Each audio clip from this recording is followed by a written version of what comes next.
맥켄토시 모세오경 레위기 13장 14장 세 번째입니다. 왜 그럴까? 전자에 있어서 그는 하나님의 판단상 정결함을 받았던 것이다. 그러나 후자에 있어서는 그 자신의 개인적인 지성과 그 자신의 표현된 특성 속에서 실천적으로 정결함을 내보여야 한다는 것이었다.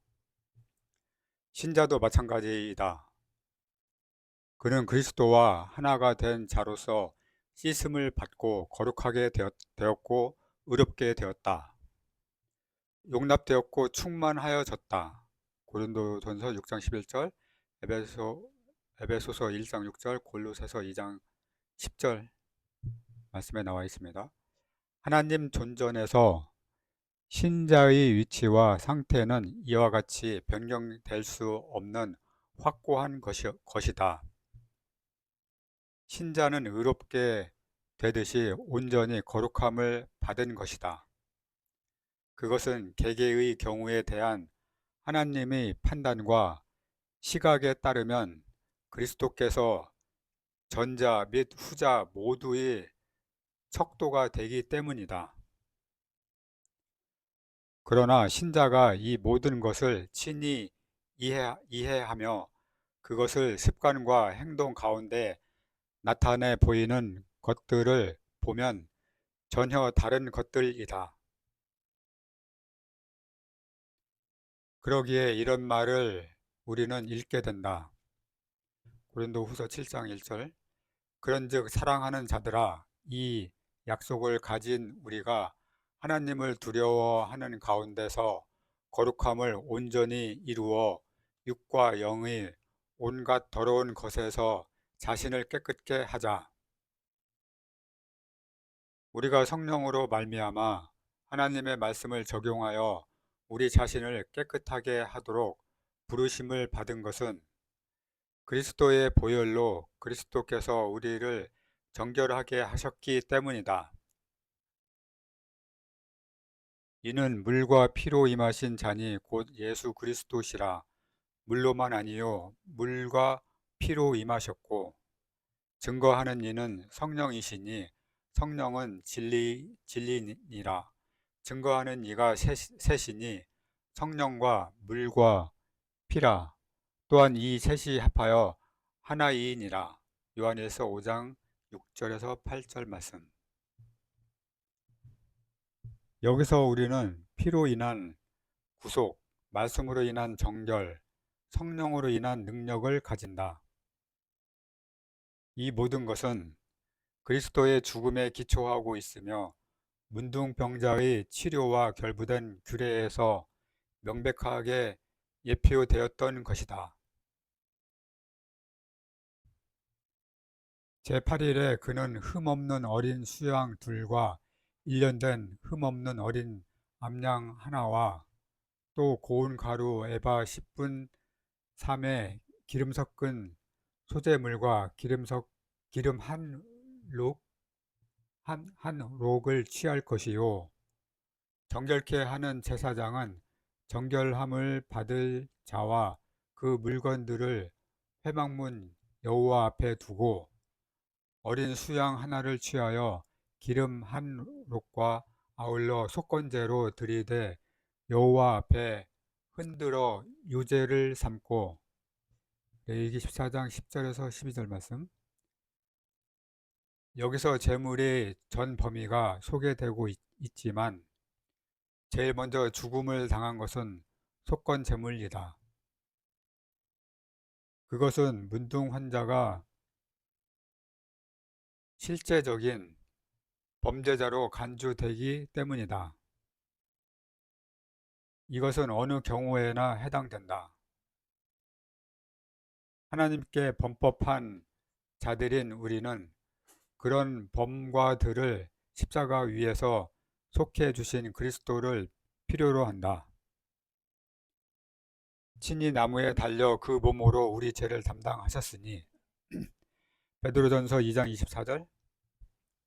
죄인이 그리스도에게서 취하는 최초의 모습은 속건제의 대형으로서의 모습이다.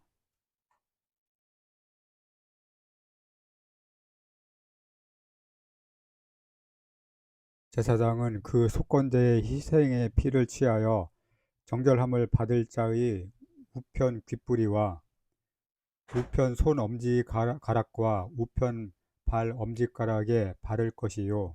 14장 14절 말씀.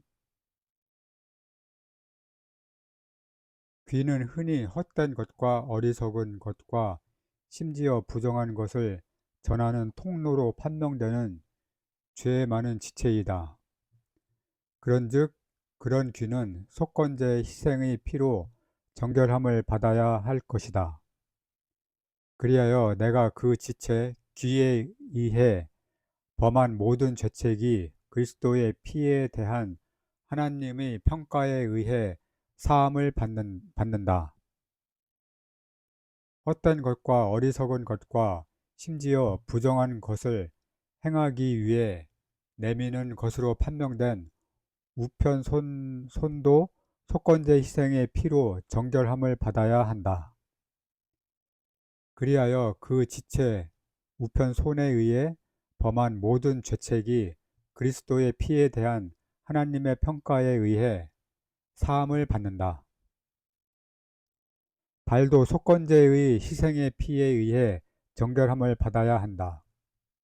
발은 흔히 헛된 것과 어리석은 것과 역시 부정한 길로 빨리 달리고 있기 때문이다. 그리하여 그 지체 발에 의해 범한 모든 죄책이 그리스도의 피에 대한 하나님의 평가에 의해 사함을 받는다. 그렇다. 모든 것이 다 사함을 받는다. 모든 것이 취소된다. 모든 것이 잊혀진다. 모든 것이 영원한 망각의 강력한 물결 속에 들어있는 납처럼 가라앉는다. 그런즉 누가 그것을 다시 가져올 수 있겠는가? 발이나 손이나 귀의 모든 허물, 범과 들을 구속적인 사랑이 그 밑을 가히 측량할 수 없는 물속 깊이 내동쟁이 치고 말았는데 천사든 사람이든 마귀든 그 누가 다시 그 측량할 수 없이 깊은 곳에 내려가서 새삼스럽게 지체의 허물들을 끌어내어 올 수 있겠는가? 결코 불가하다. 하나님께 감사하리니 그런 것들은 영원히 떠나가고 말았다. 그런즉 나는 아담이 범죄하지 아니했을 경우보다도 훨씬 더 좋은 상태에 있다. 이 얼마나 귀한 진리인가. 피로 씻음을 받은 것이 무죄로 옷 입는 것보다 훨씬 더 좋다는 것이다. 그러나 하나님은 예수의 속죄의 피에 의해 허물을 단순히 제거하는 것만으로 만족하실 수는 없다. 이것 자체도 굉장한 일이긴 하지만 이것보다 더 굉장한 일이 남아있다. 제사장은 또 그 한 록의 기름을 취하여 자기 좌편 손바닥에 따르고 우편 손가락으로 좌편 손에 기름을 찍어 그 손가락으로 그것을 여호와 앞에 7번 뿌릴 것이요 손에 남은 기름은 제사장이 정결함을 받는 자의 우편 귓부리와 우편 손 엄지가락과 우편 발 엄지가락 곧 속건제 희생의 피 위에 바를 것이요 오히려 그 손에 남은 기름은 제사장이 그 정결함을 받는 자의 머리에 바르고 여호와 앞에서 제사장은 그를 위하여 속죄하고 14장 15절에서 18절 말씀입니다. 우리의 전 지체가 그리스도의 피에 의하여 정결함을 받을 뿐만 아니라 성령의 능력에 의하여 하나님께 드려지게도 한다. 하나님의 사역은 부정적일 뿐만 아니라 긍정적이기도 하다. 귀는 더 이상 더러운 것을 전달하는 수단이 아니라 목자의 음성을 듣는데 민첩해진다. 손은 더 이상 불의의 도구로 사용되지 않고 의와 은혜와 진정한 거룩한 행실을 하는데 내밀게 된다. 발은 더 이상 어리석은 길로 다니기를 그치고 하나님의 거룩한 명령의 길을 달린다. 그런즉 결국 전인적 인간이 성령의 능력 안에서 하나님께 온전히 헌신하게 되는 것이다.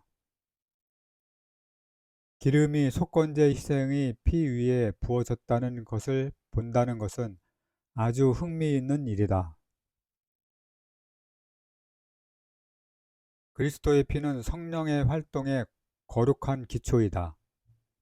피와 기름은 함께한다. 죄인된 우리는 피에 근거하지 않고는 기름에 대해 아무것도 알 수 없다. 속건제의 희생의 피가 먼저 나타나서 활용되기까지는 기름이 문둥병자 위에 부어질 수가 없었다. 그 안에서 또한 믿어 약속의 성령으로 인치심을 받았으니 에베소서 1장 13절 말씀. 모형에 대한 신적인 정확성으로 인해 중생한 지성은 감탄을 발하게 된다. 그 모형을 보다 세밀하게 조사하면 조사할수록 우리가 성령의 빛에 비추어 그 모형을 숙고하면 숙고할수록 그 모형의 미와 위력과 정밀함을 보다 많이 인식하고 즐길 수 있게 된다. 모든 것이 하나님의 말씀의 모든 유추와 너무도 기묘하게 조화를 이룬다. 그것은 기대하던 그대로이다. 지성을 동원해야 할 아무런 필요도 없다. 그리스도를 모형들이 풍부한 보고를 여는 열쇠로 모시라. 영감의 천상적 등불에 비추어 고귀한 내용을 탐구하라. 성령을 해석자로 모시라. 그리하면 틀림없이 교화를 받으며 깨우침을 받으며 그리고 축복을 얻게 될 것이다. 제사장은 속죄제를 드려 그 부정함을 인하여 정결함을 받으려는 자를 위하여 속죄하고 14장 19절 말씀. 여기서 우리는 우리의 허물을 담당하시는 자이실 뿐만 아니라 죄를 종결짓는 자로서의 그리스도에 대한 모형을 본다.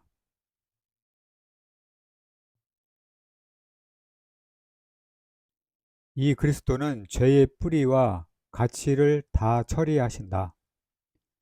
그는 세상 죄를 지고 가는 하나님의 어린 양이며 온 세상을 위한 화목제물이다. 속건제물로서의 그리스도는 나의 모든 허물, 범과를 제거하셨으며 속죄제물로서의 그리스도는 그 모든 허물들의 원인이 되는 커다란 뿌리를 처리하셨다. 그리스도는 모든 것을 해결하셨다. 그러나 내가 처음에 속건제물로서의 그리스도를 먼저 알게 된 것은 그러한 속건제물로서의 그리스도가 나에겐 먼저 필요했기 때문이다. 제일 먼저 나를 괴롭히는 것은 죄들에 대한 양심의 문제였다. 그런데 이 문제는 나의 귀한 속건제물에 의해 거룩하게 일단락지었다. 그 후 내가 계속 나아감에 따라 이 모든 죄들은 하나의 뿌리, 모체를 지니고 있음과 그 뿌리 또는 모체가 내 자신 안에 있음을 발견하게 된다. 역시 이 문제도 나의 귀한 속죄 제물로 일단락 지었다. 문둥병자의 경우에 제시된 것처럼 그 순서는 완벽하다. 그것은 모든 영혼의 실제적인 체험에서 추적해 볼 수 있는 바로 그 순서이다. 먼저 속건제가 있고 그 다음에 속죄제가 있다. 그 후에 번제 희생을 잡을 것이요. 14장 19절 후반절 말씀.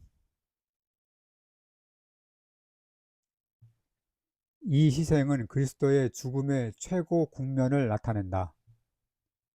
그리스도는 점도 없으신 자기 자신을 하나님께 바치셨다. 그는 허물이나 죄와는 아무런 상관없는 자기 자신을 드리셨다. 그리스도는 자원적 헌신으로 십자가로 걸어가셨다. 거기서 그는 하나님께 아름다운 향기로 자기 자신을 바치셨다. 제사장은 그 번제와 소제를 단에 드려 그를 위하여 속죄할 것이라. 그리하면 그가 정결하리라. 14장 20절 말씀. 소제는 그의 완전한 인간 생활 속에서의 인간 그리스도 예수를 상징한다. 소제는 정결함을 받는 문둥병자의 경우에 있어서 번제와 아주 밀접한 관계를 맺고 있다. 사실 모든 구원받은 죄인의 체험도 그러하다. 우리가 우리의 분량대로 성령의 능력에 의하여 그리스도를 가운데 두고 하나님과 교통의 즐거움을 맛볼 수 있는 것은 우리의 허물들이 사함을 받는 것과 죄의 뿌리 또는 원리가 심판을 받는 것을 알 때이다. 이 그리스도로 말하자면 그는 이 지상에서 완전한 인간의 생애를 사셨고 점도 없으신 자기 자신을 십자가 위에서 하나님께 친히 바치신 분이시다. 그러고 보면 문둥 환자를 깨끗게 하는 하나님이 정하신 순서에 따라 우리 앞에 제시된 제사가 네 가지가 있는 셈이다. 즉 그것은 속건제, 속죄제, 번제, 그리고 소제이다. 이 개개의 제사는 우리의 복되신 주 예수 그리스도에 대한 특이한 면을 제각기 나타내고 있다. 문둥병자를 하나님께서 다루시던 기록을 보라. 그것은 과연 얼마나 신기한 기록인가. 그 기록은 하나님께서 죄를 얼마나 증오하시는가를 말해주고 있지 않은가? 그 기록은 하나님의 은혜와 거룩, 그리스도의 인격의 고귀성, 그의 사역의 효과를 얼마나 놀랍게 말해주고 있는가? 하나님의 은혜의 발자국이 그 거룩한 성소의 경로에서부터 시작하여 문둥병자가 머리를 풀고 윗입술을 가리우고 옷을 찢으며 서 있는 그 더러운 곳까지 미치고 있다는 이 사실보다 더 아름다운 정경은 진정 없으리라.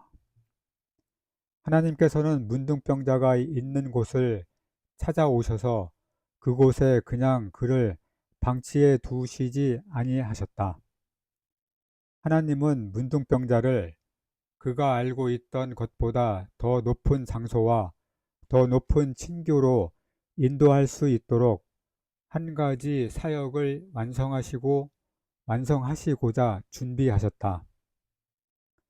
이 사역에 근거해서 문둥병자는 그가 거하던 더럽고도 외로운 곳에서 이제는 제사장적 특권을 즐기기 위해 제사장이 있는 곧 회중의 성소 문전까지 나아오게 된 것이다. 출애굽기 29장 10절, 20절, 21절, 32절 참조하시면 되겠습니다. 어떻게 문둥 환자가 그러한 고귀한 자리에까지 나올 수 있었을까? 그 자신으로서는 전혀 불가능했다. 이스라엘의 하나님의 절대적인 은혜가 그를 저 누추한 걸음더미에서부터 들어 올리사 그의 백성의 귀한 자리에 앉도록 하지 아니하였더라면 그가 할 수 있는 일이라고는 단지 몸이 쇠약해지기만 하다가 결국 문둥병으로 인생을 종결짓고 말았을 것이다. 인간의 노력, 인간의 공로, 인간의 의의가 어떤 것인가 하는 문제를 실험해 보고서는 그것들을 아무것도 아니라는 결론을 내릴 수 있는 한 가지 사례가 있다고 한다면 문둥병자야말로 말할 것도 없이 바로 그 사례일 것이다. 문둥병자의 경우 그러한 문제를 논한다는 것은 슬프게도 시간 낭비일 것이다. 문둥병자의 경우 자기의 노력, 공로, 의로서는 정결함을 받을 수 없음이 너무도 뻔한 사실이기 때문이다.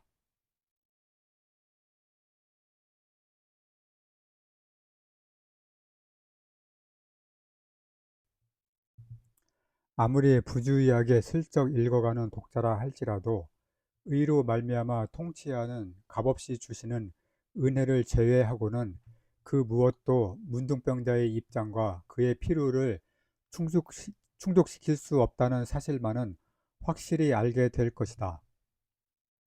그 은혜야말로 얼마나 영광스럽게 그리고 얼마나 당당하게 역사하고 있는지 모른다. 이 은혜는 문둥병자를 지극히 높은 곳까지 일으키기 위해 지극히 낮은 곳으로 내려갔다. 문둥병자가 잃었던 것과 새로 찾았던 것을 보라. 그는 육에 속한 모든 것은 잃었고 속죄의 피와 성령의 은혜를 찾았다. 나는 지금 상징적으로 의미하고 있는 것이다. 진실로 문둥병자는 그 얻은 바를 이루 계산할 수도 없으리만큼 이득을 얻은 자가 되었다. 그는 진에서 추방되지 않았을 경우보다 말할 수 없이 더 좋아진 것이다. 하나님의 은혜가 바로 그런 것이다. 예수의 피의 능력과 같이 미덕과 효험이 그런 것이다. 이 모든 사실은 얼마나 강력하게 누가복음 15장의 탕자를 생각나게 하는지 모른다. 탕자에게 있어서도 문둥병은 머리까지 생겼다. 그는 저 멀리 더러운 곳으로 갔다. 거기서 자기 자신의 죄들과 먼 나라의 철저한 이기주의가 그에게 외로운 환경을 조성했다. 그러나 아버지의 깊고 부드러운 사랑은 영원하였다. 우리는 사건이 어떻게 종결된 것을 알고 있다. 탕자는 그가 전에 알고 있던 것 이상으로 높은 위치를 차지하고 더 높은 교제를 맛보게 되었다. 살찐 송아지를 전에는 그를 위해 잡아본 적이 없었다. 제일 좋은 옷이 전에는 그에게 입혀진 적이 없었다. 그렇다면 어떻게 이런 일이 생겼는가? 탕자의 공로 때문인가? 아니다. 그것은 단순히 아버지의 사랑 때문이었다. 사랑하는 독자여, 한 가지 물어보겠다. 레위기 14장에서 하나님이 문둥병자를 처리하시던 기록이나 또 누가복음 15장에서 아버지가 탕자를 다루시던 기록을 곰곰이 생각해 보고서도 하나님의 사랑에 대해서 보다 폭넓게 인식하지 못하고 있는가? 이 사랑은 하나님의 품 안에 있는 사랑이며 그리스도의 인격과 사역을 통해 흐르는 사랑이며 진리의 성경에 기록된 사랑이며 성령에 의해서 마음에 와 닿는 사랑인데 독자는 아직 인식하지 못하고 있는가? 하나님이시여 우리로 하여금 하나님과 보다 깊고 보다 영구한 친교를 누리도록 허락해 주옵소서. 21절에서 32절에서 21절에서 32절까지 우리는 문둥병 환자로서의 그 결례에 힘이 부족한 자의 규례를 볼 수 있다. 이것은 제8일의 제사를 가리키는 것이지 정결한 두 마리의 산새를 가리키는 것이 아니다. 정결한 두 마리의 산새는 어느 경우에도 폐지될 수 없다.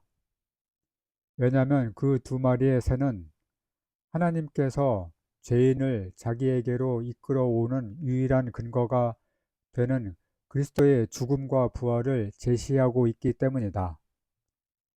그런가 하면 제8일의 제물들은 순전히 사람의 친교와 관련되어 있기 때문에 어느 정도까지는 사람의 이해의 정도의 영향을 받고 있는 것이다.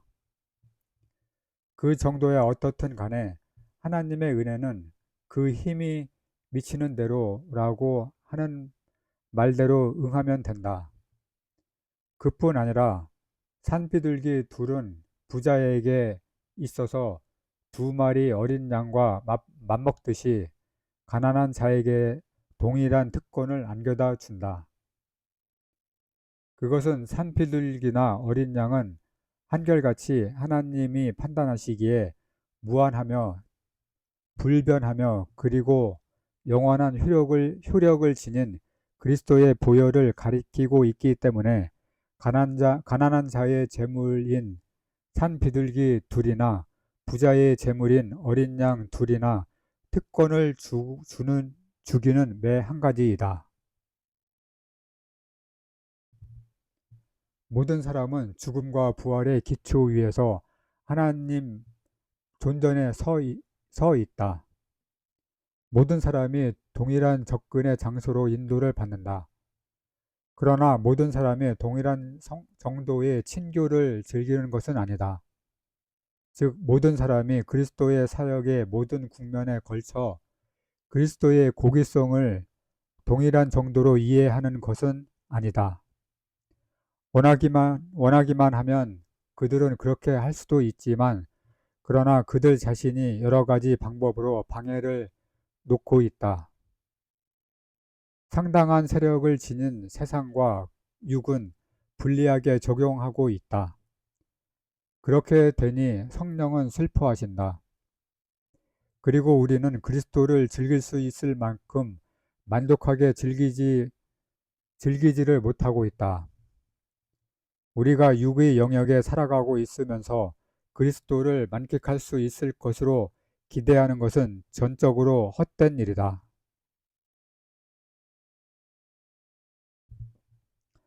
그것은 있을 수 없는 일이다. 우리가 언제나 그리스도를 하려면 자기를 비우고 자기를 부인하고 자기를 판단하는 일이 따르지 않으면 안 된다. 그것은 구원의 문제가 아니다. 그것은 공인된 친교의 장소인 진 안으로 문둥병자를 들어오게 하는 문제가 아니다. 결코 그런 것이 아니다. 그것은 오직 영혼의 친교의 문제, 영혼이 그리스도를 즐기는 문제인 것이다. 이것에 대해서는 우리에게 최대한도의 문이 열려 있다.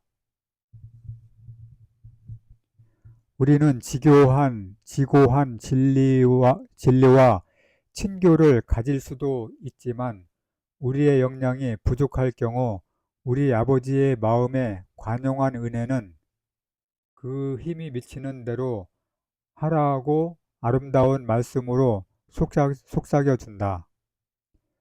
모든 것의 진리는 동일하지만 우리가 그것을 누리는 능력은 다양할 수도 있다. 하나님께 감사하리니 우리가 하나님의 임재 속으로 들어갈 때 새 성품의 모든 욕구들은 지극히 철저하게 만족을 누리게 되며 또 새 성품이 모든 능력은 온전히 충만하게 된다. 우리가 매일매일의 행복한 체험 속에서 이런 사실이 드러나기를 비는 바이다. 이제 집에 생긴 문둥병을 간략히 고찰하고 본향을 종결 지을까 한다.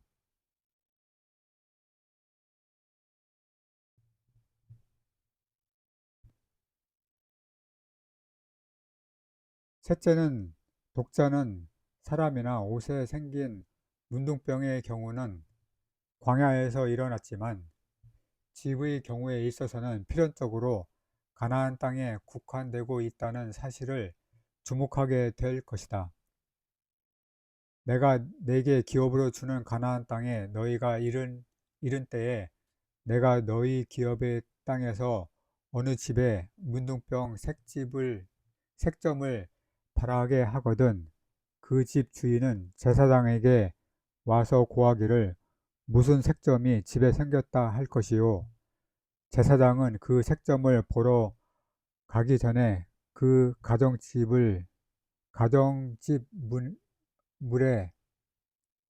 가정집 물에 부정을 면케하기 위하여 명하여 그 집을 비게 한 후에 들어가서 그 집을 볼지니 그 색점을 볼 때에 그 집 벽에 푸르거나 붉은 무늬의 색점이 있어 벽보다 우묵하면 제사장은 그 집문으로 나와 그 집을 7일 동안 폐쇄하였다가 14장 34절에서 38절 말씀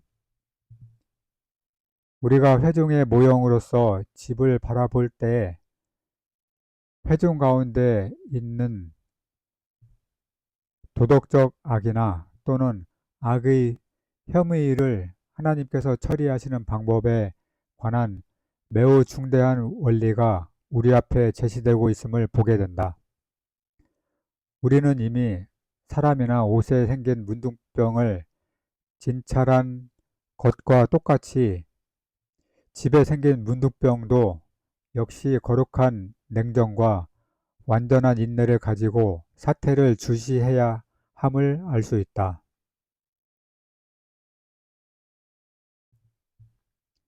집이나 옷이나 또는 개인에게 생기는 문둥병 징후에 대해서는 조급하거나 무관심해서는 안 된다. 집에 관심을 갖고 있는 사람은 그 집의 벽에 생기는 수상적인 징후에 대해 무관심하게 보아 넘겨서는 안 된다. 그는 또한 그런 징후에 대해서 스스로 판결을 선언해도 안 된다. 조사에서 판결을 내리는 것은 제사장에게 속했다. 무언가 좀 이상한 성격에 속한 것이 나타나는 순간엔 제사장은 일단 그런 집에 대해서는 비판적인 태도로 대하게 된다. 그런 이상한 것을 나타낸 집은 판결을 받아야 할 상태에 처하긴 했지만 정죄를 받지는 않았다. 어떤 확고한 결정을 내리기 전에 충분한 기간을 두고 경과를 지켜봐야만 했다. 징후가 단순히 겉으로만 그렇게 보이는 것으로 판명될지도 모른다. 그럴 경우엔 그런 집에 대해 아무런 조치도 필요치 않을 것이다. 7일 만에 또 와서 살펴볼 것이요. 그 색점이 벽에 퍼졌으면 그는 명하여 색점 있는 돌을 빼어 성 밖 부정한 곳에 버리게 하고 14장 39절 40절 말씀 집 전체를 정제해서는 안 된다. 문둥병 흔적을 지닌 돌만 먼저 제거해야 한다. 돌을 빼며 집을 긁고 고쳐 바른 후에 색점이 집에 복발하거든 제사장은 또 와서 살펴볼 것이요. 그 색점이 만일 집에 퍼졌으면 악성 문둥병인즉 이는 부정하니 그는 그 집을 헐고 돌과 그 제목과 그 집의 모든 흙을 성박 부정한 곳으로 내어 갈 것이며 14장 43절 45절 말씀. 이 경우는 어쩔 수가 없었다. 치료 불가한 악의 경우이다. 그래서 건물 전체가 제거되어야 하는 것이다. 그 집을 폐쇄한 날 동안에 들어가는 자는 저녁까지 부정할 것이요. 그 집에서 자는 자는 그 옷을 빨 것이요. 그 집에서 먹는 자도 그 옷을 빨 것이니라. 14장 46, 47절 말씀. 이것은 엄숙한 진리이다. 부정한 것을 접촉하는 것만으로도 더럽혀진다. 이것은 기억해야 할 사실이다.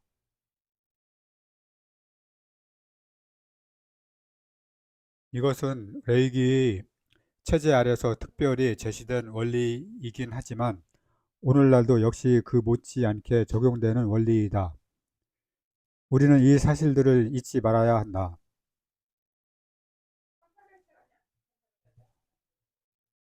그 집을 고쳐 바른 후에 제사장이 들어가 살펴보아서 색점이 집에 퍼지지 아니하였으면 이는 색점이 나은 것이니 제사장은 그 집을 정하다 하고 14장 48절 말씀.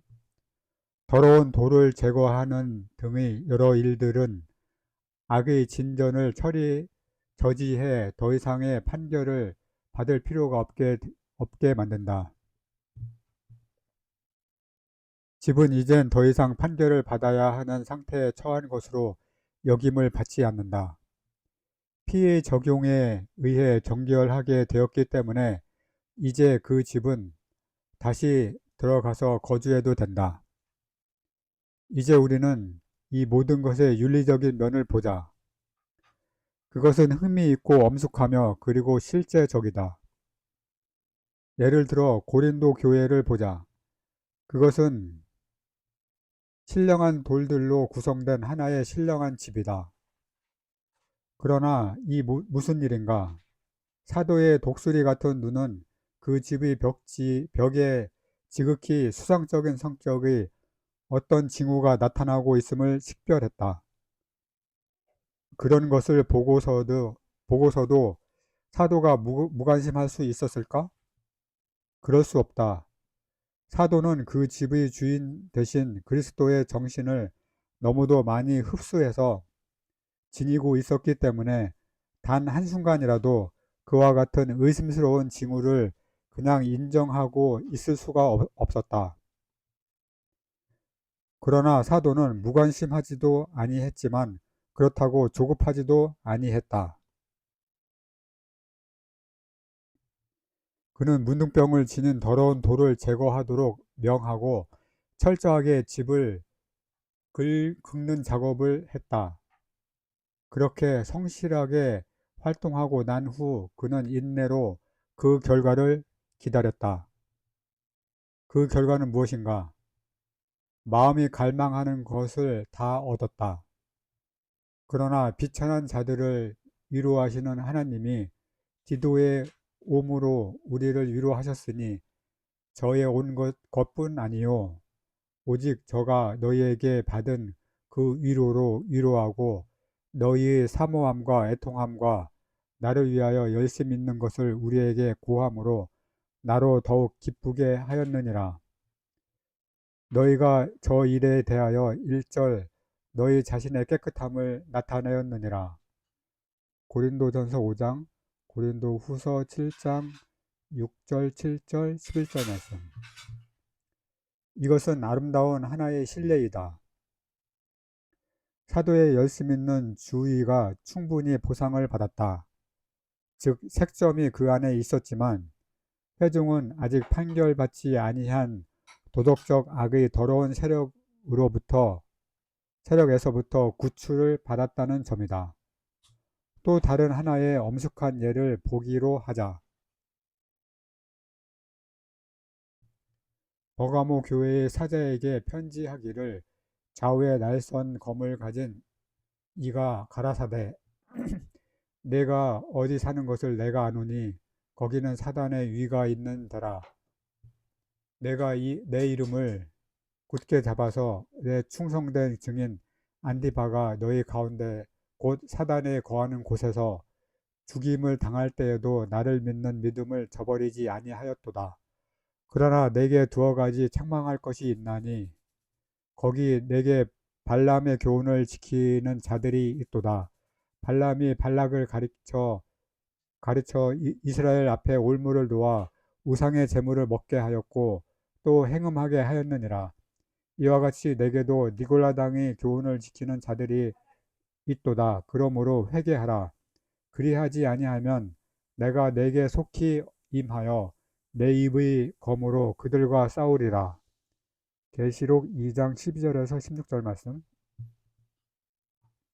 여기도 거룩하신 제사장 그리스도께서 버가모의 그의 집에 대해서 비판적 태도로 서 계신다.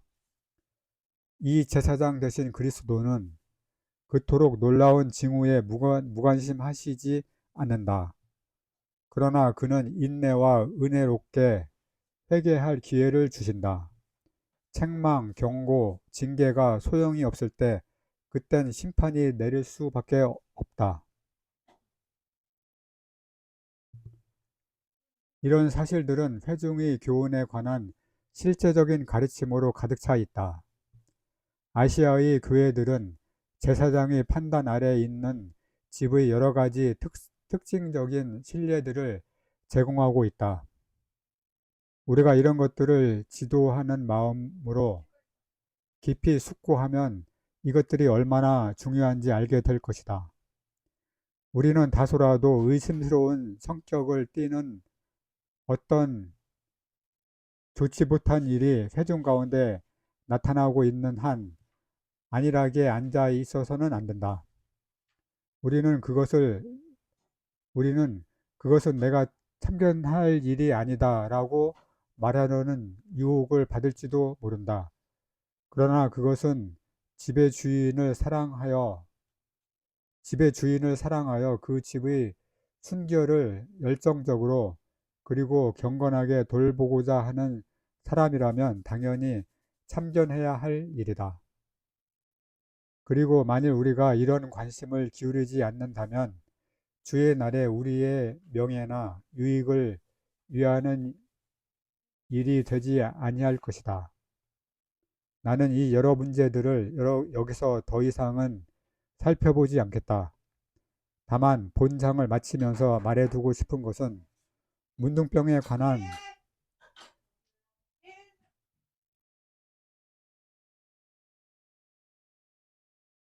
다시 읽겠습니다. 우리는 그것은 내가 참견할 일이 아니다 라고 말하려는 유혹을 받을지도 모른다. 그러나 그것은 집의 주인을 사랑하여 그 집의 순결을 열성적으로 그리고 경건하게 돌보고자 하는 사람이라면 당연히 참견해야 할 일이다. 그리고 만일 우리가 이런 관심을 기울이지 않는다면 주의 날에 우리의 명예나 유익을 위하는 일이 되지 아니할 것이다. 나는 이 여러 문제들을 여기서 더 이상은 살펴보지 않겠다.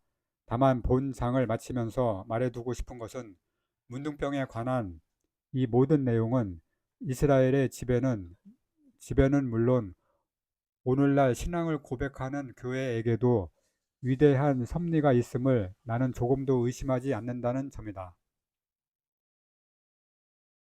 레위기